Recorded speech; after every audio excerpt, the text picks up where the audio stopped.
Hi everyone and welcome to another video. Today I'm going to be reviewing the top 5 70s hard rock albums in my collection.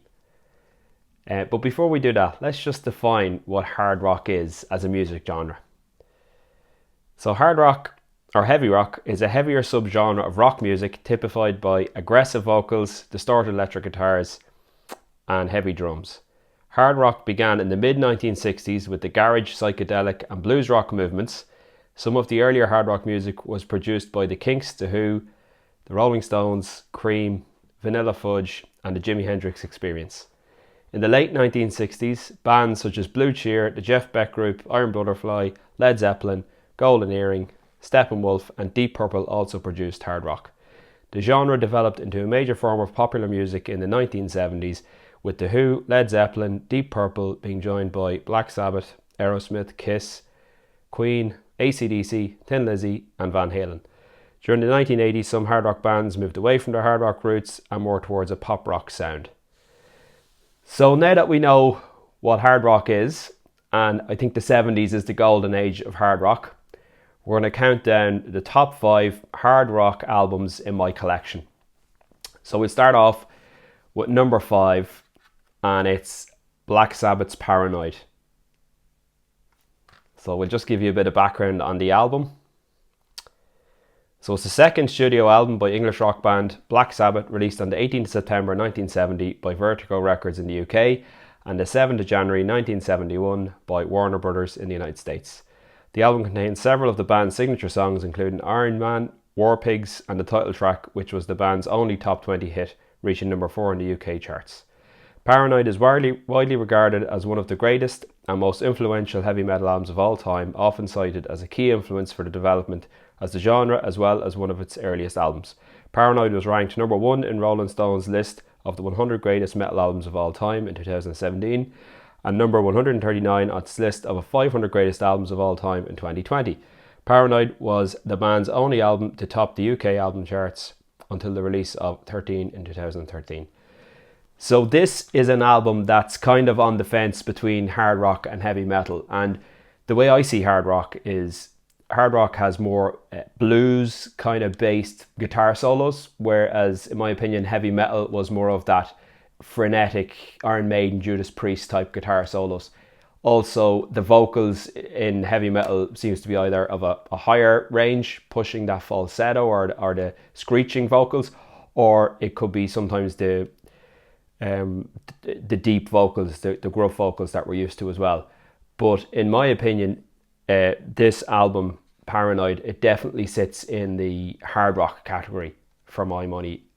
So I'll just do a quick run through on the band for the album. So obviously the vocalist was Ozzy Osbourne in this album. On guitar was Tony Iommi. He played all the rhythm and electric guitars on the tracks. Bass guitar was Geezer Butler, and drummer was of course Bill Ward. So when you look down the list of tracks on this album, it's absolutely classic. So War Pigs, it starts off with quite a long song, loads of brilliant, fantastic riffs by Tony Iommi. Then it goes on to Paranoid, which is the single that a lot of people who might have a passing interest in Black Sabbath might have heard the single Paranoid, but anyone who's a true fan, probably not one of their favourite songs. Then we go on to Planet Caravan, and number 4 is the classic Iron Man, which is an absolutely fantastic song. And of course it got a second birth a number of years ago with the Robert Downey Jr. film.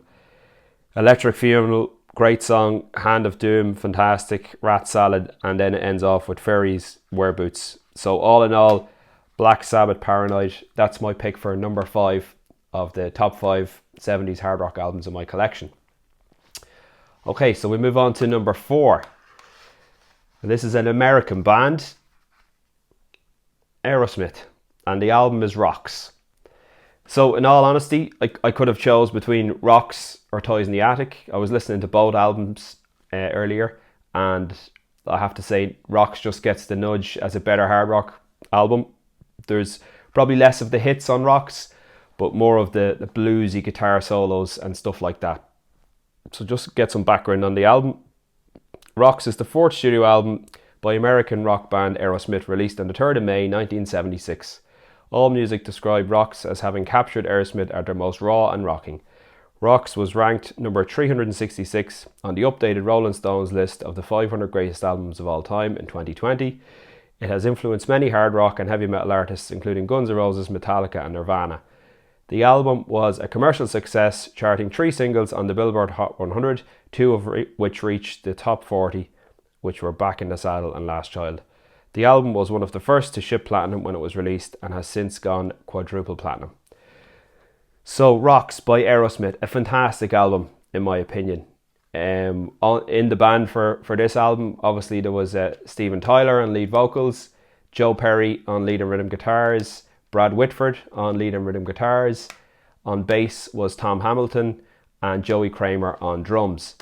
I'll just run through the track listing on this. So, Back in the Saddle, class song, top notch. What a way to open an album. Next song, number 2, is Last Child.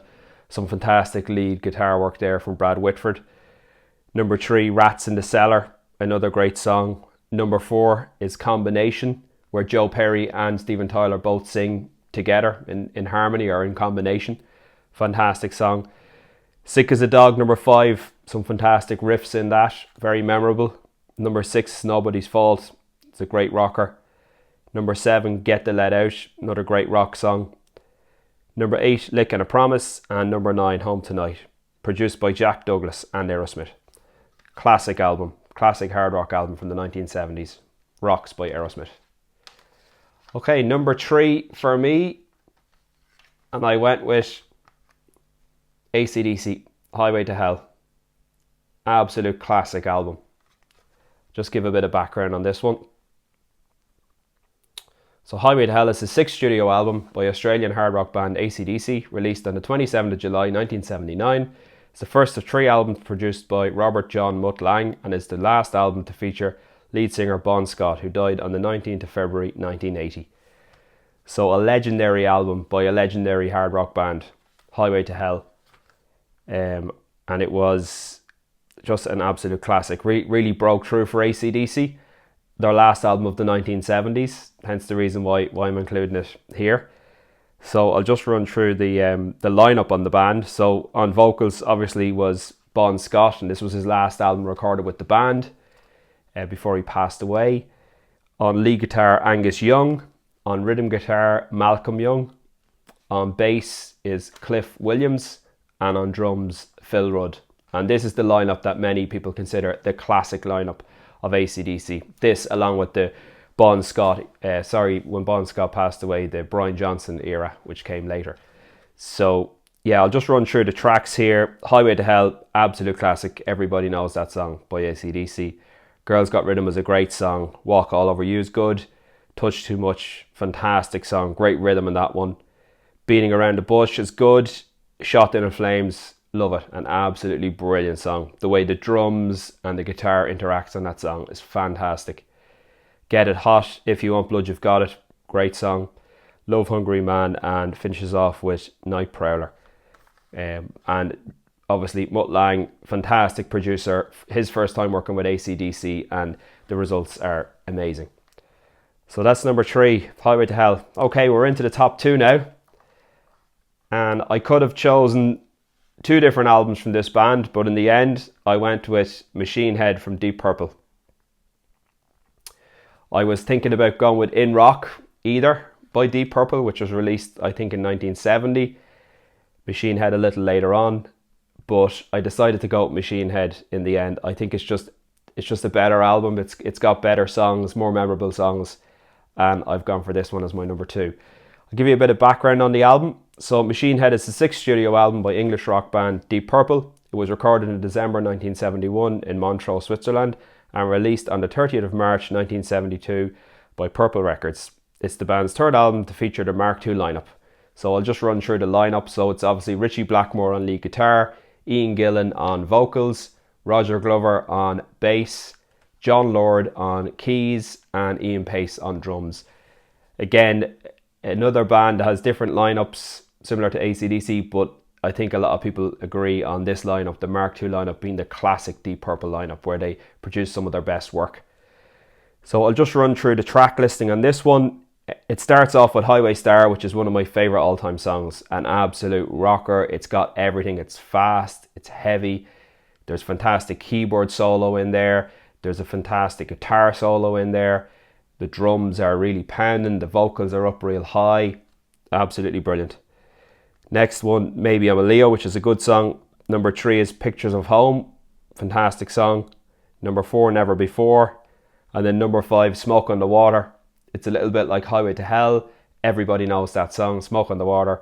Any child that goes to learn play guitar, it's one of the first things they learn. It's just so simple and so recognisable. Certainly the first riff I learned to play when I started playing guitar many moons ago. Number 6 is Lazy, which is a great song. Number 7, Space Truckin'. Absolutely fantastic song. Love this one. And that's what I mean about this album. It's just full of really, really strong songs, and hence the reason why I had to give it the nod ahead of In Rock. And then it finishes with the ballad When a Blind Man Cries, which is absolutely fantastic. So that's number 2, Deep Purple, Machine Head. Okay, and the winner, in my opinion, the best hard rock album from the 1970s that I have in my collection. It couldn't be anything else other than Led Zeppelin 4. Okay, so I'll just give you some background on this album in case you're unfamiliar. The untitled fourth studio album by English rock band Led Zeppelin, commonly known as Led Zeppelin 4, was released on the 8th of November 1971 by Atlantic Records. Produced by the band's guitarist Jimmy Page, it was recorded between December 1970 and February 1971, mostly in the country house Headley Grange. The album contains the band's most well-known song, the 8-minute long Stairway to Heaven. So, yeah, this is an absolute classic album. The lineup for the album was obviously Robert Plant on vocals, Jimmy Page on lead guitar, John Paul Jones on bass and keys, and John Bonham on drums. And it's absolutely fantastic from start to finish. I'll just run through the album listing. So track number 1 is Black Dog, an absolute classic rock song. Hard rock. It's absolutely brilliant. What an amazing riff by Jimmy Page. Fantastic drums by John Bonham. It's just brilliant. Number 2 is Rock and Roll, which is one of Led Zeppelin's well-known songs. Absolutely fantastic song. Love that one. Number 3 is a little bit of a folky song, The Battle of Evermore. Wouldn't be my favourite Led Zeppelin song, but this is what Led Zeppelin do. They like to mix it up on their albums. Number 4 is, of course, Stairway to Heaven, which everybody knows. Anyone who knows anything about hard rock or classic rock, they'll know Stairway to Heaven. Number 5 is Misty Mountain Hop, which is a great song, kind of a bit folky, but it's also driving and rock, and there's blues in there. Number 6 is Four Sticks, which is a great rocker. Number 7, Going to California, which is a little bit of a lighter, folkier song. And then it finishes with When the Levee Breaks, which is an absolutely fantastic song, and great drums by John Bonham on that one. Okay, so I hope you enjoyed my countdown of my top 5 70s hard rock albums that I own. And I'll talk to you on the next video. Bye now.